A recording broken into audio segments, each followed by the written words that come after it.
आज आपका कॉन्ट्रैक्ट ही केवल चलेगा और प्रयास किया जाए कॉन्ट्रैक्ट में आपका ज़्यादा खींच दिया जाए। हाँ, कॉन्ट्रैक्ट में खींचा भी जा सकता है।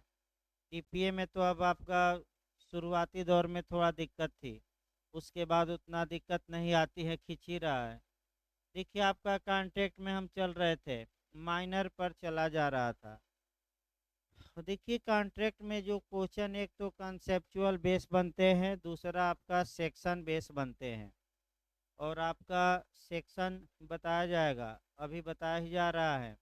लेकिन हम आपका जो शुरू किए थे सेक्शन 11 पढ़ा रहे थे। सेक्शन 11 में हम पढ़ा रहे थे कि अवयस्क द्वारा किए गए करार की प्रकृति क्या होती है। इसमें हमने कई चीज़ें बताई। और आपका पहला हमने बताया कि जो माइनर हैं अगर वह करार करता है या अपनी संपत्ति का अंतरण करता है तो ऐसी दशा में वह करार न तो शून्य होगा, न ही शून्यकरणीय होगा, बल्कि प्रारंभतः शून्य होगा, शुरू से शून्य होगा। जिस क्षण वह करार में प्रवेश किया उसी क्षण वह एग्रीमेंट क्या हो जाएगा, शून्य। ये केस याद रखिएगा। बैठिए, इधर ही बैठ जाइए।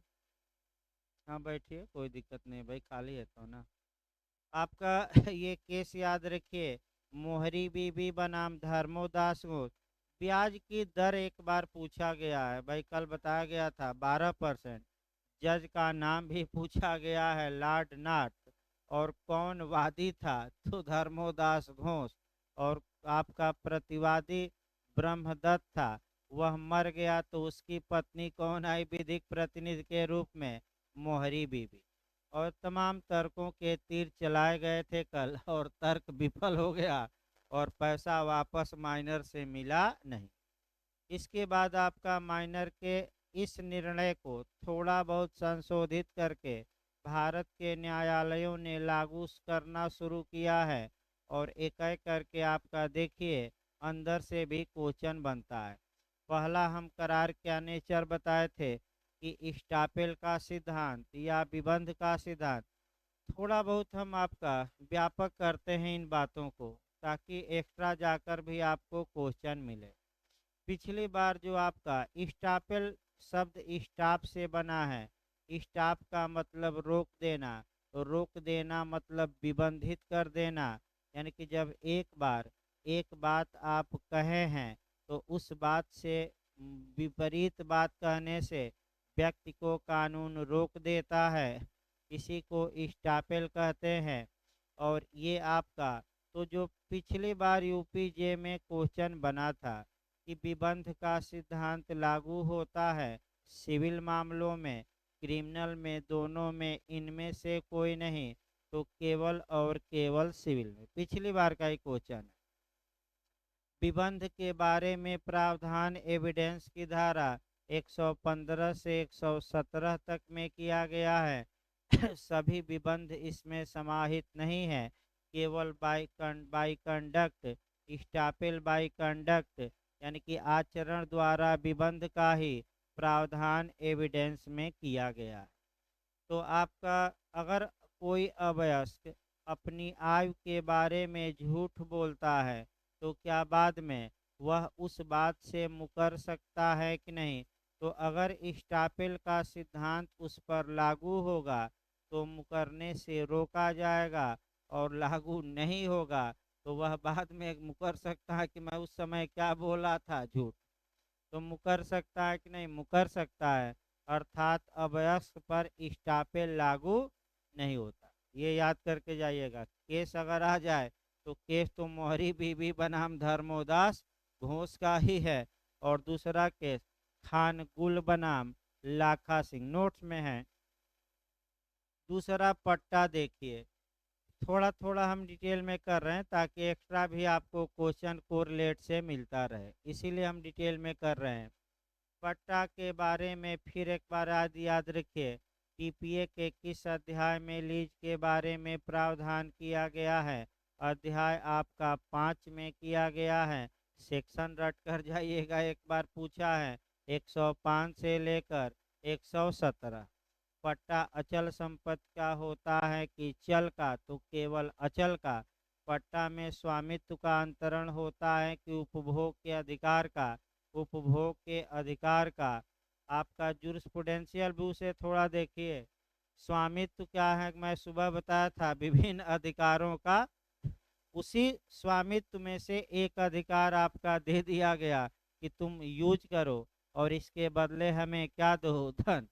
तो किसका पट्टा होगा, अचल संपत्ति का। जैसे आप किराया पर रह रहे हैं, मकान मालिक को रूम का किराया दे रहे हैं, एक तरह से ये शुद्ध रूप से लीज ही कहलाएगा। वो अलग बात है कि इसके लिए रेंट कंट्रोल एक्ट बन गया, किराएदारी अधिनियम बन गया, लेकिन हुआ क्या, समव्यवहार पट्टा। तो पट्टा एक ऐसा समव्यवहार है जहाँ की एक व्यक्ति अपने संपत्ति में स्वामित्व बनाए रखता है और कुछ अधिकार क्या करता है, दूसरे को ट्रांसफर। आपका हाफील्ड की परिभाषा याद रखिए, आपका जुरिस्प्रूडेंशियल व्यू से, कि स्वामित्व क्या है, विभिन्न अधिकारों का समुच्चय है। तो उसी में से एक अधिकार दे दिया कि क्या करो, यूज करो, और यूज के बदले क्या दो, पैसा। तो चूंकि पट्टा में दो पक्षकार होते हैं, लेजर और लेजी। लेजर को पट्टाकर्ता कहते हैं जो पट्टा देता है, जो स्वीकार करता है पट्टेदार। तो चूंकि दोनों तरफ से पट्टे विलेख निष्पादित होते हैं, अतः अवयस्क न तो पट्टाकर्ता बन सकता है न ही पट्टेदार, क्योंकि वह एग्रीमेंट करने में सक्षम नहीं है, दस्तावेज का निष्पादन या एग्जीक्यूट करने में सक्षम कुछ नहीं बन सकता। यहाँ अगला देखिए आपका अपकृत, बहुत महत्वपूर्ण पूछा जाता है। टाट में क्या, लड़कपन या बाल्यावस्था, पिछली बार बिहार में भी आया था। निम्नलिखित में से कौन अपकृत विधि में डिफेंस या बचाव नहीं है, तो बाल्यावस्था बचाव नहीं है, लेकिन आईपीसी आपराधिक विधि में है। पहले आपराधिक विधि समझिए। आईपीसी की धारा 82 कहती है कि अगर कोई शिशु है और 7 वर्ष से कम है और उस समय अपराध करता है, तो वह किसी अपराध के लिए दंडित नहीं होगा। उसका कार्य अपराध होते हुए भी कानूनन अपराध नहीं माना जाएगा। तो बच्चा को आईपीसी में माने आपराधिक मामलों में बचाव दिया गया है कि नहीं दिया गया है। फिर 83 आपका समझदार है तो दंड मिलेगा, ना समझ है तो बचाव का हकदार होगा। फिर आपका, फिर बैक होइए टाट में, तो लड़कपन या बाल्यावस्था या चाइल्डहुड अपकृत विधि में कोई बचाव नहीं है।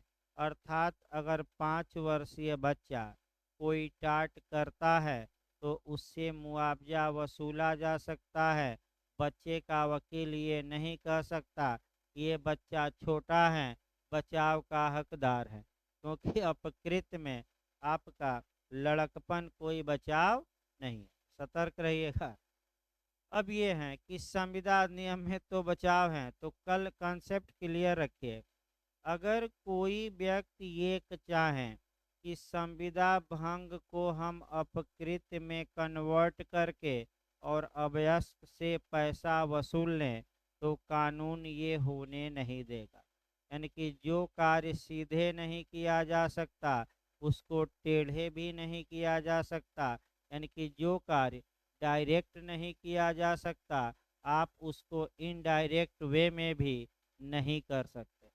केस याद करना पड़ेगा। आपका जो केस है इस पर आपका जॉनसन बनाम पाई का नोट्स में है, लेकिन लेकिन भी लगाना है। अगर अवयस्क का कार्य संविदा की परिधि से क्या हो गया, बाहर, तब अवयस्क उस अपकृत्य के लिए जिम्मेदार होगा, लेकिन उसका कार्य कॉन्ट्रैक्ट की सीमा से क्या होना चाहिए, बाहर। तो दूसरा केस हम जॉनसन बनाम पाई का केस है। इसमें एक बच्चा ने घोड़ा लिया कि हम टहलाएंगे और जाकर गड्ढे में घोड़े को दौड़ाकर क्या किया, कुदा दिया। तो संविदा टहलाने के लिए हुई थी कि दौड़ाने के लिए, और दौड़ाना जो कार्य था वो संविदा से पृथक माना गया। अतः घोड़ा को चोटिल हो गया घोड़ा, तो माइनर को अपकृत या टाट या दुष्कृत के तहत दायी ठहराया गया और उससे क्या वसूल लिया गया? पैसा। अगला देखिए अनुसमर्थन, यहाँ से हमें शुरू करना है। रेटिफिकेशन, अनुसमर्थन आपका, अनुसमर्थन पर भी कंसेप्चुअल क्वेश्चन आपका बनता है। थोड़ा रेटिफिकेशन समझिए होता क्या है। रेटिफिकेशन या अनुसमर्थन का मतलब ये हुआ कि आपने जो पहले कारनामा किया है उसको आप सपोर्ट कर रहे हैं, यानी कि आपने जो पहले कार्य किया है उस कार्य को आज कह रहे हैं कि वह कार्य मेरा सही था और मैं उसको मान्यता देता हूँ। ये जैसे कि मान लीजिए कि भारतीय सेना है, पाकिस्तान में बिना सरकार की इजाज़त के घुस जाती हैं और कुछ लोगों को मार कर आ जाती है, और बाद में भारतीय सरकार उसका क्या कर देती है? सपोर्ट, कि सेना ने जो किया क्या किया, अच्छा ही किया, मैं इसका क्या कर रहा हूँ? रेटिफिकेशन या इसी को अनुसमर्थन कहा जाता है। अब माइनर पर आ जाइए। ये एक बच्चा था, 15 वर्षीय बच्चा था, बी से उधार 2000 रुपया लिया था। जब वह 18 से ऊपर हो गया तो एक दस्तावेज लिखता है और कहता है कि जो मैं 15 साल में पैसा लिया था उसको बिना शर्त मैं लौटाऊंगा। ये शुद्ध रूप से रेटिफिकेशन हुआ, अनुसमर्थन हुआ। अब समस्या आप लोग बताइए, अगर ऐसा करने की छूट दे दी जाए तो क्या कोई मतलब माइनर का रहेगा? नहीं रहेगा, क्योंकि बड़े होने पर तो हर एक आदमी लिखवा लेगा कि जो तुम अव्यवस्था पर पैसा लिए थे अब वापस करोगे, ये क्या करो, लिखो। तो फिर एक लाइन याद रखिए, अगर कोई माइनर अपनी अवयस्कता में कोई धन उधार लिया था तो वयस्क होने पर उसका अनुसमर्थन नहीं कर सकता। क्योंकि अगर अनुसमर्थन करता है तो ये माइनर को लाइबिल होना माना जाएगा, और माइनर को क्या दिया गया है कानूनन? बचाव। तो अनुसमर्थन कर सकता है कि नहीं? अवयस्क क्वेश्चन आता है, नहीं। लेकिन इसका एक अपवाद है और थोड़ा बहुत दिमाग स्थिर करके इसको देखना है। अगर अवयस्कता काल में कुछ पैसा उधार लिया था, फिर वयस्क हो गया तब पैसा उधार लिया, और दोनों के लिए एक ही दस्तावेज में लिख रहा है कि हम दोनों पैसा चुकाएंगे, तो न्यायालयों का विचार ये है कि ये आपका वचन वैध माना जाएगा, यानी कि दोनों का पैसा देने के वादा क्या कर रहा है? एक ही विलेख में, तब ये अनुसमर्थन सही माना जाए। अगला देखिए, आपका भागीदारी बताया गया था कि अवयस्क भागीदार हो सकता है कि नहीं? नहीं, क्योंकि भागीदारी अधिनियम 1932 की धारा 5 के तहत भागीदारी करार द्वारा उत्पन्न होती है, हैसियत से नहीं। और करार कौन कर सकता है? धारा 11 संविधा के तहत जो वयस्क हो। तो अगर कोई भागीदार, अगर कोई माइनर भागीदारी का करार करता है तो मोहरी बीबी के अनुसार, माने केस के अनुसार, वह करार वाइड क्या होगा? एब इनिशियो। लेकिन भागीदारी अधिनियम की धारा 30 के तहत भागीदारों की सर्वसम्मति राय से माइनर भागीदारी के लाभ में केवल क्या पा सकता है? अंत। चलिए बताइए, अगर जब वयस्क हो गया तो उसको विकल्प दिया जाएगा। कितने माह में चुनाव का विकल्प दिया जाता है? 6 माह। या तो 6 माह में वो अपना हिस्सा अलग करा ले या भागीदार बन जाए। 6 माह दिया जाता। अगला जैसे ही 18 का हुआ, अगले कितने माह के अंदर? 6 माह। धारा 30 है आपका। अगला देखिए, मालिक तथा अभिकर्ता।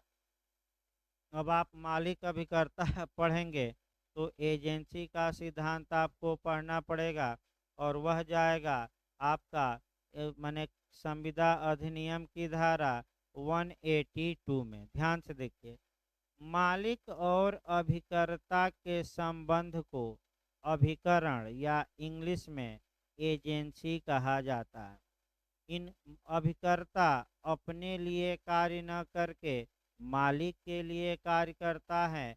अभिकर्ता का कार्य मालिक का कार्य माना जाता है। अभिकर्ता से के कार्य से मालिक बाध्य होते हैं। बिहार और यूपी खूब बनाता है। मालिक और अभिकर्ता की लाइबिलिटी बताइए। तो ज्वाइंट भी होती है और सेपरेट भी। तो चूंकि अभिकर्ता अपने लिए काम ही नहीं करता, किसके लिए करता है? मालिक के लिए। तो कोई अवयस्क एजेंट हो सकता है, क्योंकि एजेंट अपने लिए काम नहीं करता, किसी के लिए करता है लेकिन मालिक नहीं हो सकता। एक लाइन याद रखिए, अवयस्क आपका चार ऑप्शन देगा। माइनर मालिक हो सकता है, एजेंट हो सकता है, दोनों इनमें से कोई नहीं। दोनों बिल्कुल न मारिए। आपका मालिक नहीं हो सकता, केवल क्या हो सकता है? एजेंट। ये हम नहीं बता रहे हैं, ये आपका 182 इत्यादि में परिभाषा दी गई है। अगला देखिए आपका सेवा संविदा। यहाँ से आपका समस्यात्मक क्वेश्चन बनता है, थोड़ा सतर्क रहना है। सेवा संविदा यानी कि सर्विस की संविदा। तो आइए, इंग्लैंड का नियम अलग है और भारत का नियम अलग है। इंग्लैंड में आपका रॉबर्ट्स रॉबर्ट्स बनाम ग्रे का केस है। पहले इंग्लैंड का नियम देखिए। अगर सेवा संविदा की जाती है और इंग्लैंड में अगर वह अवयस्क की भलाई के लिए है,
देखिए फिर एक बार आपका ये सेवा संविदा से आपका समस्यात्मक क्वेश्चन भी बनते हैं।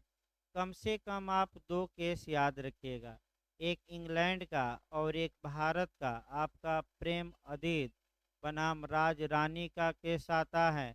ये केस काफ़ी लीडिंग केस है, थोड़ा अच्छे से इसको देखिए। पहले इंग्लैंड का कानून क्या है?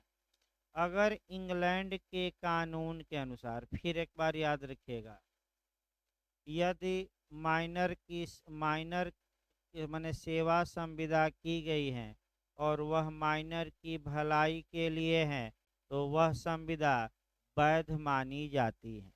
रॉबर्ट्स बनाम ग्रे के वाद में एक माइनर ने एक व्यक्ति से संविदा की कि 2 साल तक टेनिस हमें सिखाना तुम, और ऐसी दशा में दूसरा व्यक्ति संविदा भंग कर दिया।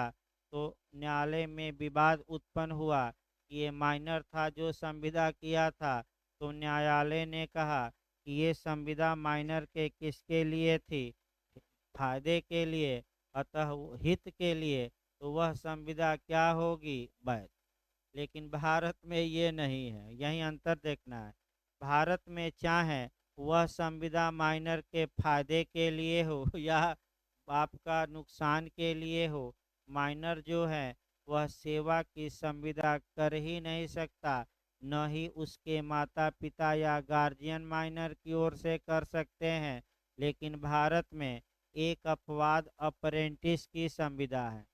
तो आप लोग सुने होंगे, पॉलिटेक्निक लड़का किया, इंजीनियरिंग किया, 18 वर्ष से कम एज है, तो माता पिता सहमति देते हैं कि कंपनी में जाकर तुम अप्रेंटिस का क्या करो? काम करो। तो एक अपवाद है, कौन सा? भारत में अप्रेंटिस। यानी कि जाकर सिखाया जाता है, कंपनियां कुछ वेतन देती हैं, भोजन देती हैं, रखती हैं, कुछ पैसा भी 1-2 साल रख कर देती हैं और सिखाती हैं काम वाम कि ऐसे करिए वैसे करिए। तो ये सही है।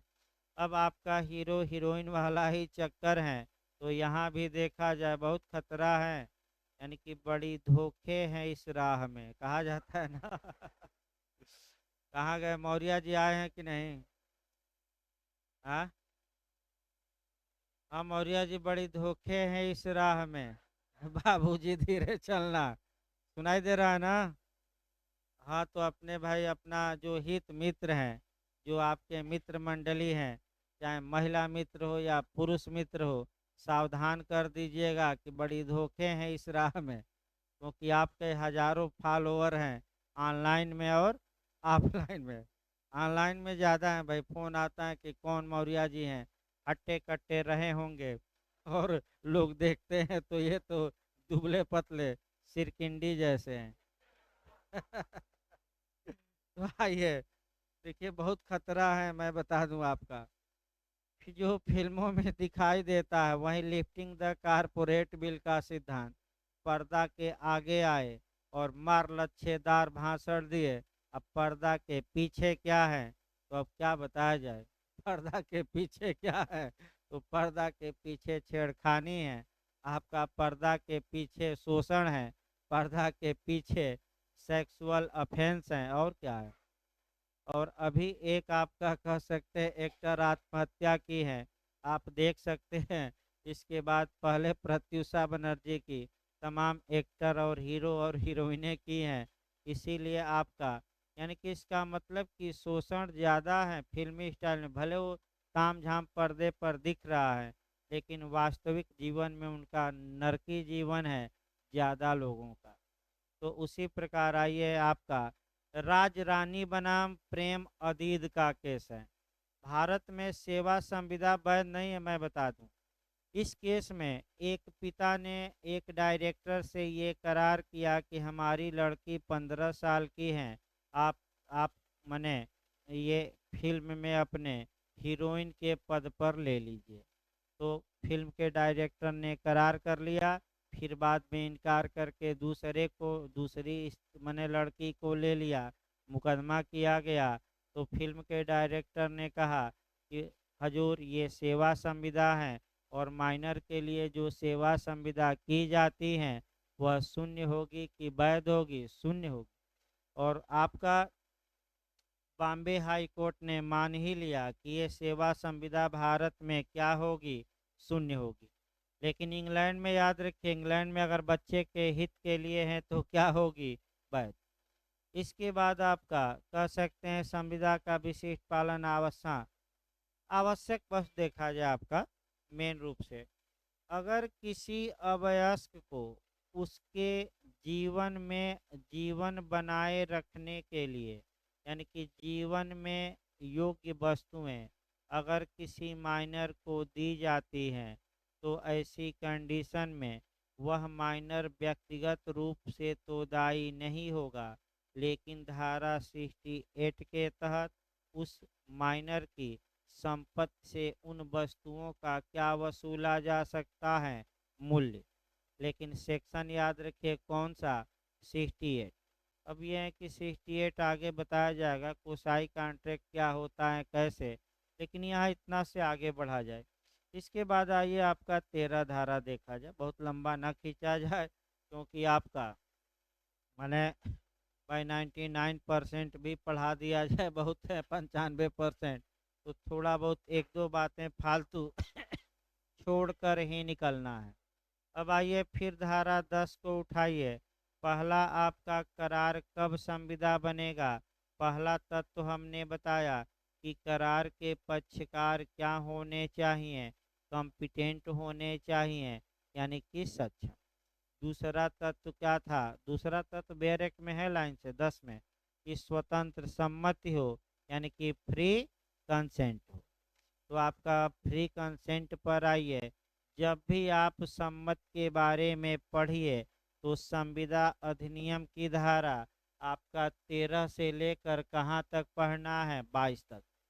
यहाँ से आपका हमें लगता है कि 13 से लेकर 22 तक में बिहार आयोग में तो 3 क्वेश्चन बनाता है, कम से कम 2 तो बनाता ही है, अधिकतम 3 क्वेश्चन बन जाता है। यूपी आयोग कभी 2 बनाया है, 2 ज़्यादातर बनाया है, लेकिन बिहार आयोग आपका कम से कम 3 क्वेश्चन बनाया है। पिछली बार क्या बना था ये भी हम बताएंगे, यूपी में क्या बना था वो बताया जाएगा, लेकिन आपका 13 से लेकर और कहाँ तक सम्मत के बारे में पढ़ना है, 22 तक। देखिए आपका पहला क्वेश्चन क्या बनता है कि सम्मत की परिभाषा। पहला क्वेश्चन सेक्शन अब एकदम पूरा तैयार होना चाहिए इधर। 2 या 3 क्वेश्चन इधर से पूरा चांस है बनने का, बनेगा ही, इसमें कोई शक नहीं है। सेक्शन गलत ना हो, कुछ केस और सिद्धांत।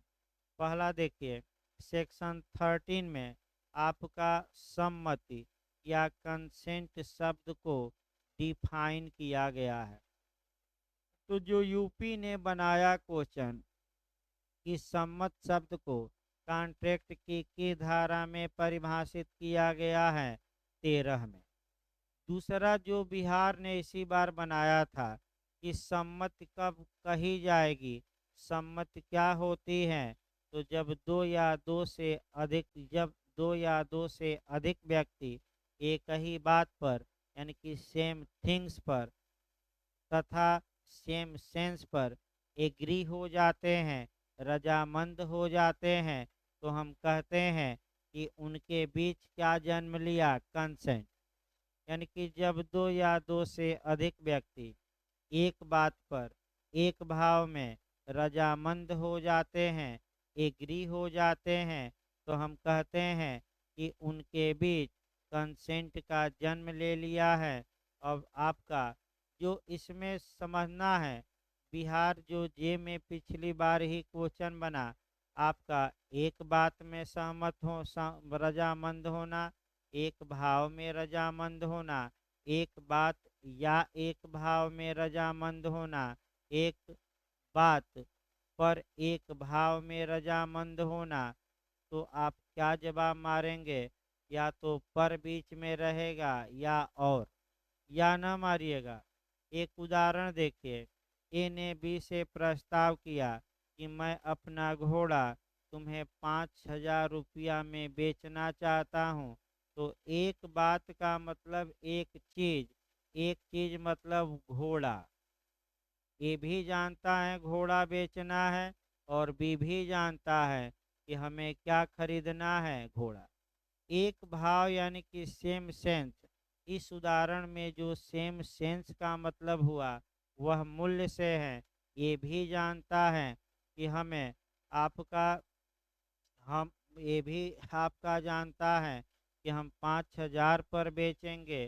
बी भी रजामंद हो गया कि हम 5,000 पर क्या करेंगे, खरीदेंगे। तो एक बात पर मने घोड़े पर, एक भाव में मतलब एक ही दाम में, दोनों क्या हो गए हैं, ए बी रजामंद एग्री हो गए हैं, तो हम कहेंगे कि उनके बीच किसका जन्म हो गया, कंसेंट का। यहाँ 2 सिद्धांत पूछा जाता है, ये तो क्वेश्चन बनता ही है। कंसेंसस एड आइडम, फिर याद रखिए, कंसेंसस एड आइडम का सिद्धांत किस सेक्शन में है, तो आपका जवाब रहेगा 13 में।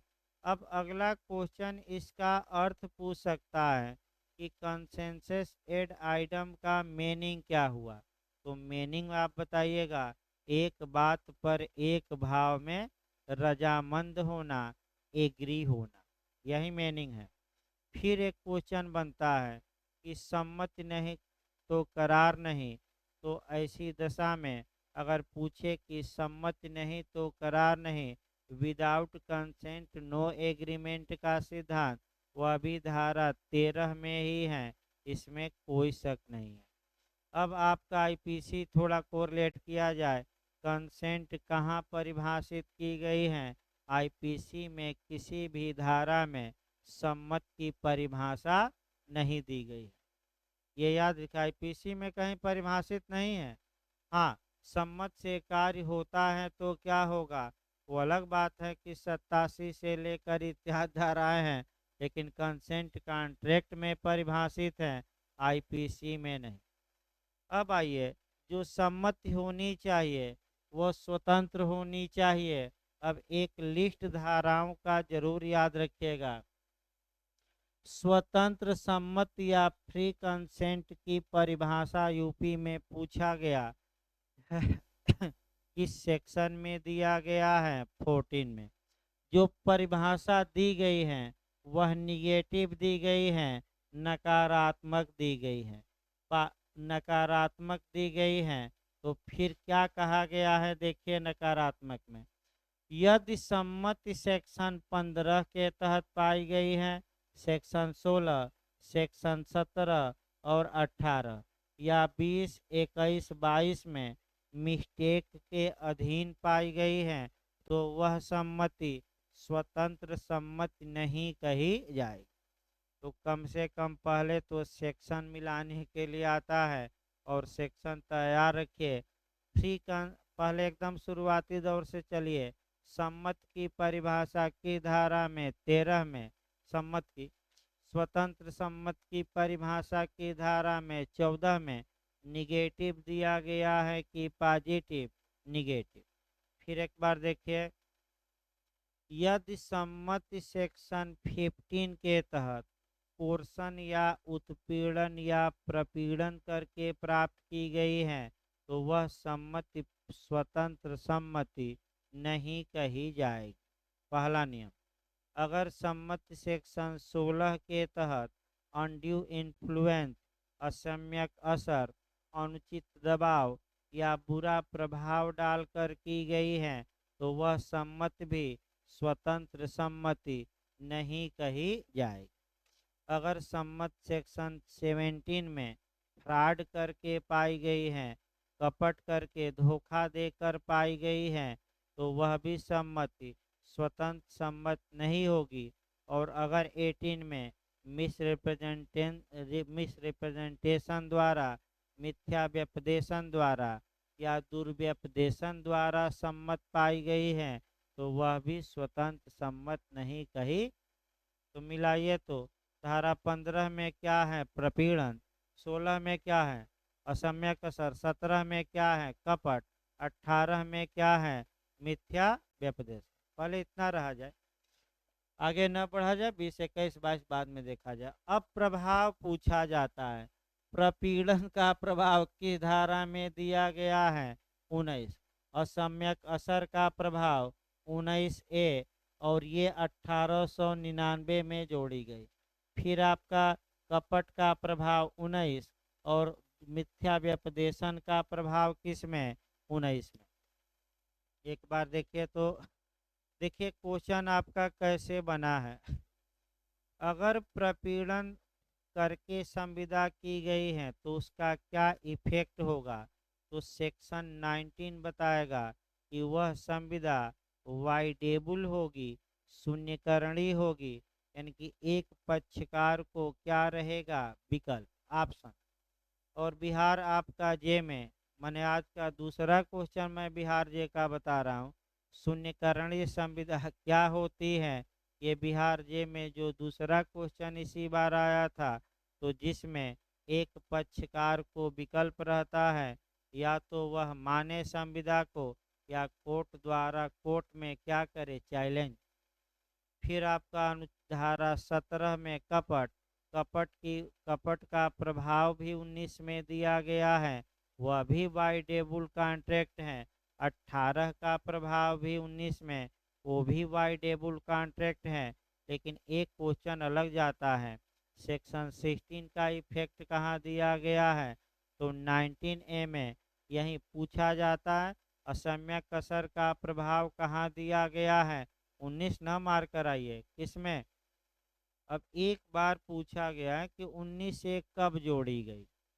1899। कब जोड़ी गई? 1899। असम्यक असर द्वारा कारित संविदा का प्रभाव क्या होगा? वह भी वाइडेबल होगी, वह भी शून्यकरणी होगी। लेकिन प्रभाव के लिए सेक्शन क्या बन गया है? अलग। कौन सा? 19 से इंटरव्यू में पूछा जाता है, क्यों अलग बनाया गया?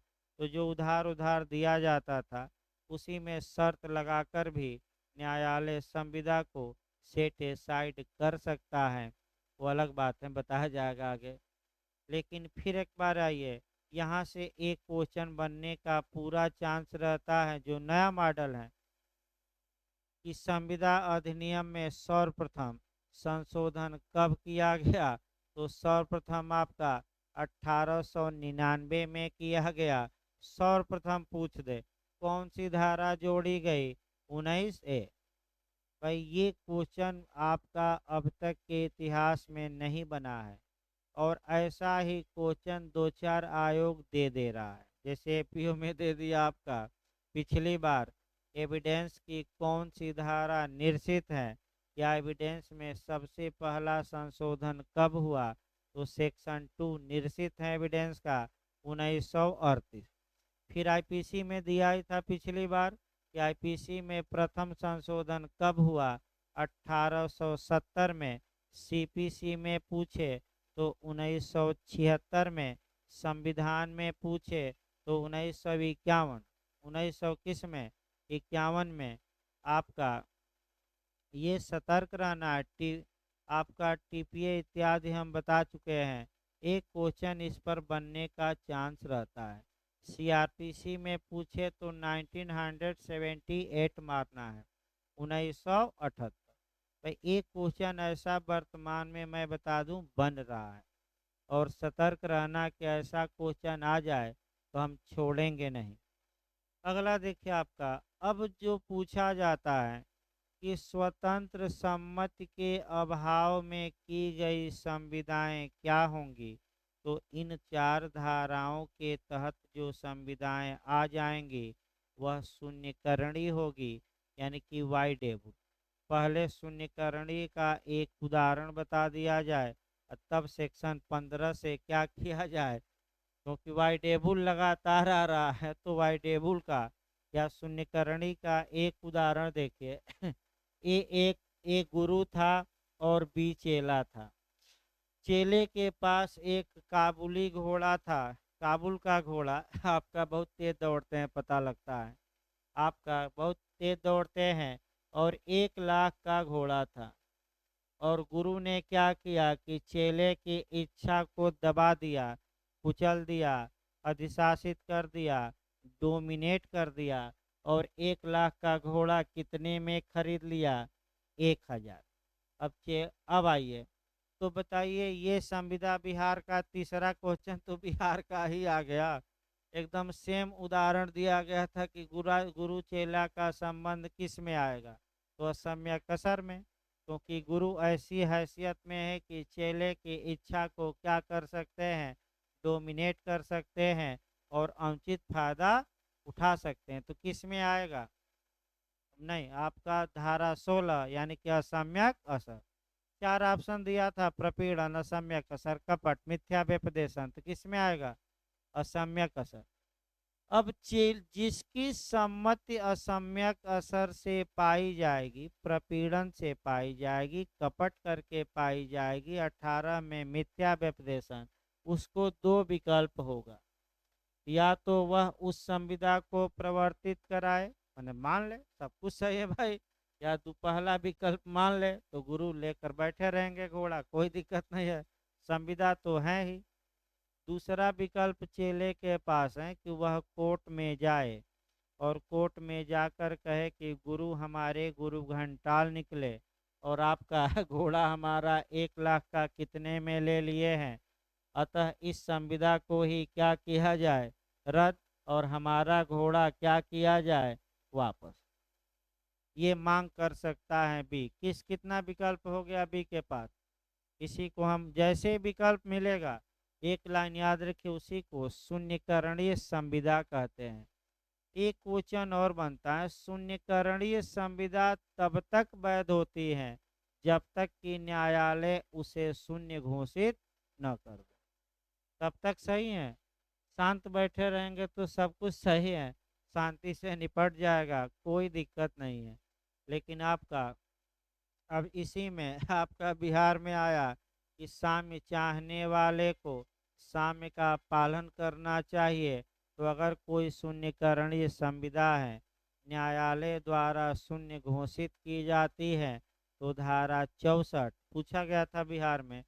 चौथा क्वेश्चन बिहार का ही चल रहा है, यानी कि अभी तो हम भूमिका ही बांध रहे हैं और भूमिका में ही जो बिहार में क्वेश्चन 15 आए थे, 4 क्वेश्चन तो भूमिका में ही बता दिया गया।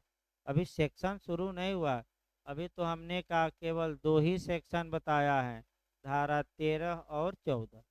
इसीलिए कहा जाए भाई लेक्चर पर ध्यान दीजिए, क्वेश्चन के मॉडल पर ध्यान दीजिए। आपका फिर बिहार पूछा देखा जाए कि साम्य चाहने वाले को साम्य का क्या करना चाहिए, तो आप लोग बताइए इसमें कौन मांग रहा है अपना घोड़ा? चेला। तो चेला भी तो गुरु से लिया है कितना, 1000 वापस करे कि न करे? अपना हक मांगो लेकिन दूसरे का भी हक देने के लिए तत्पर, और यानी कि आप लोग पढ़िए लेकिन फीस देने के लिए भी तत्पर और क्या रहिए, तैयार। इसका मतलब यही हुआ कि आप लोग अपना अधिकार मांगिए लेकिन हमारा भी अधिकार देने के लिए तत्पर और क्या रहिए, क्योंकि पारस्परिकता होनी चाहिए। ताली दोनों हाथ से बजती है, एक हाथ रहेगा तो वहीं बेंच पर पीटेंगे, ताली नहीं बजा पाएंगे। तो फिर एक बार बैक हुआ जाए। 4 क्वेश्चन निकल गए। अब तो आ गया ना कि शून्यकरण ना है तो फिर बताया जाए वाई टेबल। आइए देखा जाए धारा 15। जब भी धारा 15 शुरू किया जाए, धारा 15 जब भी पढ़िए तो आईपीसी की धारा 383 पढ़िएगा शुद्ध रूप से। और इसमें आपका 2-3 टेक्निकल क्वेश्चन आए हैं और वो बिहार ने भी टेक्निकल क्वेश्चन बनाया है। 2-3 लोग फोन करके भी पूछ रहे थे क्या कानूनी बाध्यता को प्रपीड़न माना जाएगा? नहीं। अगर आप किसी कार्य को करने के लिए कानूनन क्या है बाध्य और करवाया जाता है तो प्रपीड़न नहीं माना जाएगा। दूसरा, आत्महत्या की धमकी देना ये प्रपीड़न माना जाएगा। यही केस पूछा जाता है चीकम अमिराजू बनाम चीकम से संबंध। 2 क्वेश्चन आपको और तैयार करना पड़ेगा। फर्ज फाल्स मुकदमा दायर करने की धमकी देना और सही मुकदमा दायर करने की धमकी देना, ये सही तो आपका बताया जाएगा। फिर एक बार बैक होइए। जब भी आप प्रपीड़न पढ़िए, कोर्सन पढ़िए, उत्पीड़न पढ़िए, धमकी सामान्य भाषा में धमकी देकर जब भी धमकी पढ़िए कम से कम आईपीसी की धारा 383 को एक बार जरूर पढ़िए।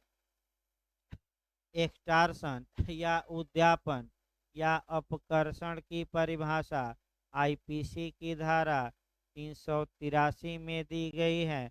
फिर एक बार वह अपराध जानिए और वैसी ही बात धारा 15 में आएगी, लेकिन दायरा हल्का सा सीमित रहेगा। देखिए ध्यान से, अगर कोई व्यक्ति किसी दूसरे व्यक्ति को छत के भय में डालता है और छत के भय में डालकर या तो कोई धन या मूल्यवान प्रतिभूति या किसी कागज पर साइन कराता है, अंगूठा लगवाता है, जिस कागज को मूल्यवान प्रतिभूति के रूप में क्या किया जा सके, कन्वर्ट, तो ये माना जाएगा कि उसने एक्सटार्सन या उद्यापन या अपकर्षण का अपराध किया। यानी कि ए है, बी को छत का भय दिखाता है कि मैं तुम्हें मार दूंगा, 10 रुपया दे दो, और बी 10 रुपया अपने पॉकेट से निकाल कर दे देता है, तो ये शुद्ध रूप से एक्सटार्सन 383 में माना जाए। 15 में अब आइए कॉन्ट्रैक्ट की। सेम लाभ का ए बी को जान से मारने की धमकी देता है और कहता है कि हमसे करार करो नहीं तो जान से क्या कर दिए जाओगे, मार दिए जाओगे। देखिए आपका जो दबंग रहते हैं, ये कांड बहुत बार हुआ है और होता रहता है समाज में। आप जो माफिया होते हैं यही कार्य करते हैं, चाहे आपका विकास दुबे रहा हो माफिया या कोई रहा हो, आपका काम ज़्यादा यहीं करते हैं, देखते हैं कि इनकी ज़मीन या मकान है, तो पहले धमकी देंगे कि अपना मकान बेच दो या ज़मीन बेच दो, मैं पैसा दे रहा हूँ, नहीं तो जान से क्या होगे, हाथ धो बैठोगे। अगर ऐसी धमकी देकर करार कराया गया तो ये शुद्ध रूप से एक तो अपराध होगा 383 में किसका, एक्सटॉर्शन का, और दूसरा ये संविदा प्रपीड़न द्वारा कारित होगी किस धारा में, 15 में। और आपका 15 का प्रभाव कहाँ दिया गया, 19 में। तो जिसकी सम्मति ऐसे पाई गई है धमकी देकर, उसको कितना विकल्प होगा, दो। या तो वह कोर्ट का दरवाजा खटखटा के कहे कि हमें जान से मारने की धमकी देकर हमारा मकान लिखवा लिए हैं, इस विक्रय को रद्द किया जाए, या शांति से पप्पू क्या रहे, बैठा रहे। तो अगर शांति से बैठ गए तो सब कुछ सही, कोई दिक्कत नहीं है, अशांति। तो जो माफिया होते हैं ज़्यादातर यही करते हैं, जो 15 वाला हम बताएंगे। लेकिन इसमें एक लोचा है, एक दो कमी है, कि जो धमकी दी जाएगी वह केवल और केवल आईपीसी के तहत जो अपराध हैं, या तो उनको करना या करने की धमकी दी जाएगी।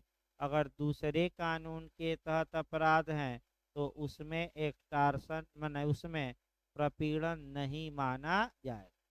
विधि आयोग ने आपत्ति की, इसमें अन्य विधियों के तहत अपराधों को भी क्या किया जाए, जोड़ा जाए, लेकिन आज तक संशोधन नहीं हुआ। जैसे हाँ, जैसे कि SC/ST एक्ट के तहत कोई अपराध हैं जो आईपीसी में नहीं है, उसको धमकी देकर अगर करार करा लेते हैं तो आपका 15 लागू नहीं होगी। लेकिन SC/ST एक्ट में कहा गया है कि ऐसा करार अत्याचार माना, धमकी देकर नहीं करा सकते।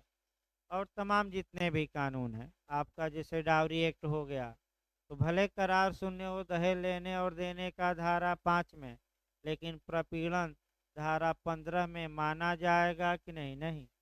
क्योंकि केवल और केवल दायरा इसका हल्का सा क्या है, सीमित। अब बेयर एक्ट की भाषा देखिए तब सही रहेगा भाई। धारा 15 आपका निकाल लीजिए बेयर एक्ट, और एक एक शब्दों पर प्रयास करिए आपका पढ़ने का बेयर एक्ट की भाषा का। प्रपीड़न की परिभाषा देखिए, दो तीन क्वेश्चन शुरुआती दौर में। देखिए आपका प्रपीड़न इस आशय से कि किसी व्यक्ति से कोई करार कराया जाए, तो प्रपीड़न का इरादा क्या है कि दूसरे व्यक्ति से कोई एग्रीमेंट क्या किया जाए, कराया जाए। तो उदाहरण बना लिया जाए, ये चाहता है कि बी अपना मकान बेचने की सम्मति दे दे और बी से हम क्या कर लें, करार कर लें। तो ए इस इरादे से करता क्या है, तो हम कहेंगे कि यह प्रपीड़न किया है। तो अगला शब्द देखिए, कोई ऐसा कार्य करना या करने की धमकी देना जो आईपीसी द्वारा निषिद्ध है। ये कोई ऐसा कार्य करता है या कार्य करने की क्या देता है, धमकी देता है, जो किसके द्वारा निषिद्ध हो। अब आप लोग बताइए, यानी कि आईपीसी के तहत जितने कार्यों को अपराध घोषित किया है गया है, ए या तो उन कार्यों को करके या करने की धमकी देकर, किसको धमकी, बी को देता है, या बी के रिश्तेदारों को भी दे सकता है कि अपने पिताजी से कह दो कि मकान क्या करें, बेच दें, नहीं तो क्या कर देंगे उनको। और किसकी सम्मति लेता है, बी की।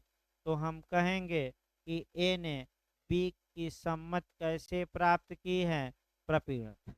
अब आपको कमी यही दिख जाएगी कि जो शब्द बेरेक्ट का लिखा गया है वह आईपीसी के तहत अपराध करने और करने की धमकी देकर माने आपका सम्मत ली गई है कि अन्य विधियों के तहत।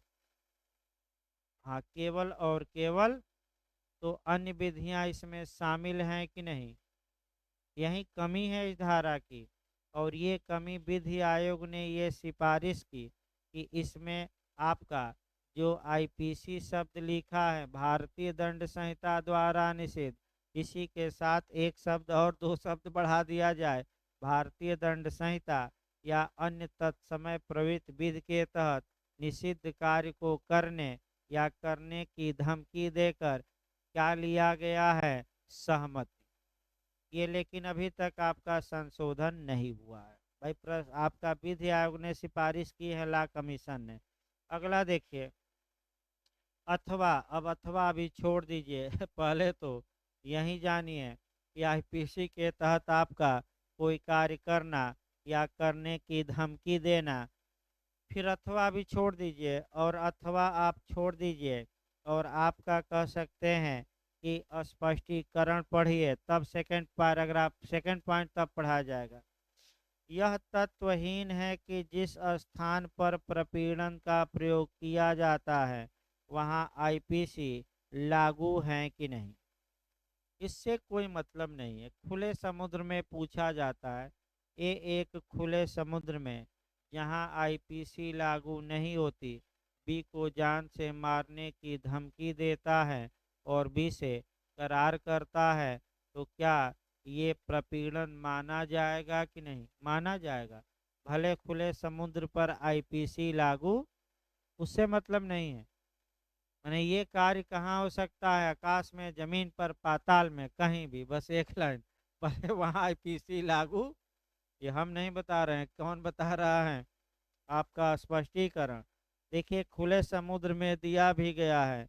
आपका जो दृष्टांत है वो खुले समुद्र में है, तो आपका बताया जाएगा। लेकिन फिर एक बार आपका देखा जाए, एकदम शुरुआती दौर से अब देखिए, अगर कोई व्यक्ति किसी दूसरे व्यक्ति को आईपीसी के तहत जितने अपराध हैं या तो उनमें से किसी को करके या करने की धमकी देता है और इस आशय से देता है कि करार के लिए दूसरे पक्षकार की क्या पाई जा सके, रजा मने सहमति, कंसेंट, तो ये कहा जाएगा कि यह संविदा प्रपीड़न द्वारा कारित हुई है।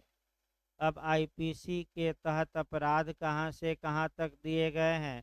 आईपीसी में अपराधों की जो शुरुआत होती है 107 से होती है, दंड की शुरुआत 109 से। यानी कि आईपीसी की धारा 107 से लेकर 511 तक में जितने अपराध दिए गए हैं, उन अपराधों को करके या करने की केवल क्या देकर, अभी किया नहीं, धमका रहा है कि कर देंगे, और किसी से सम्मत ली जा रही है, तो हम कहेंगे कि ये संविदा क्या है, प्रपीड़न द्वारा कारित की गई है। बाय टेबल बाद में देखा जाएगा, वो तो लास्ट चरण आएगा ना, पहले तो भाई। अब इसमें आईपीसी द्वारा कौन कौन से कार्य वर्जित हैं, इसी में आपका केस आया और आपका अच्छे से ध्यान में रखना है। पहला केस आता है चीकम अमीराजू बनाम चीकम सेसम्मा।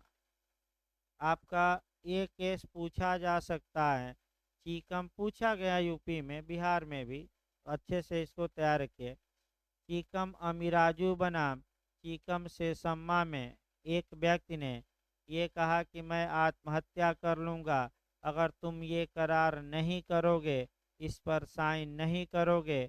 फिर न्यायालय में मुकदमा चला, आपका पक्ष विपक्ष में तर्क वितर्क हुआ और आपका विपक्ष वकील कह रहा था एक पक्षकार का कि हजूर आत्महत्या चूंकि दंडनीय नहीं है, अतः ये प्रपीड़न न माना जाए।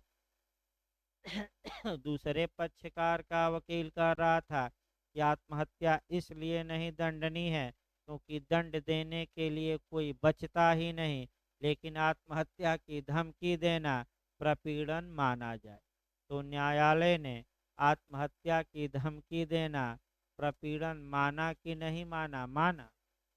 और ये प्रपीड़न माना, इसमें कोई शक नहीं है, जरूर याद रखिएगा।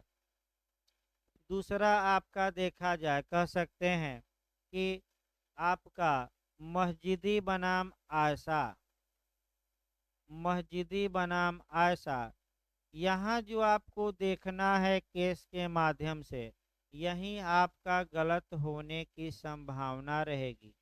फिर एक बार देखिए, सही मुकदमा चलाने की धमकी देना प्रपीड़न नहीं माना जाएगा, जबकि गलत मुकदमा या झूठा मुकदमा चलाने की धमकी देना प्रपीड़न माना जाएगा।